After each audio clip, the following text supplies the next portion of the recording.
Imagine living halfway up a mountain, surrounded by clouds, and the closest delivery center is hours away. How do you get your medicine, groceries, or your packages?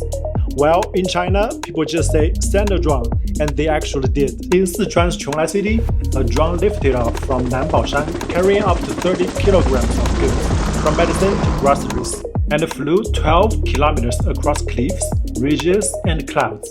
已经飞行了3.3公里了，现在高度是966米，海拔高度是1547。It's not just a tech demo, it's already running weekly test routes. Less than 10 minutes, it landed gently in a village high on the mountain.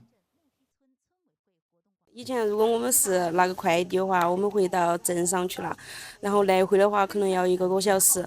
那现在通过这个无人机给我们送快递，我们就在自己家门口就可以拿到快递了，确实方便了很多。Then villagers put their outgoing packages in the drone, making the best use of the round trip. These are not just any villages, they are home to Qiang ethnic group, living at altitude close to 1500 meters, with splendid culture and stunning views. If you want to see what the life in these mountains looks like, click on this video I made about their huge New Year celebration. I promise it's something few outsiders have ever seen. And what's better, these villages are now live streaming local specialties, like its kiwi fruit, blueberry, smoked meat, and fresh bamboo shoots. As orders come in, drones take the goods down the mountain right after unloading their packages.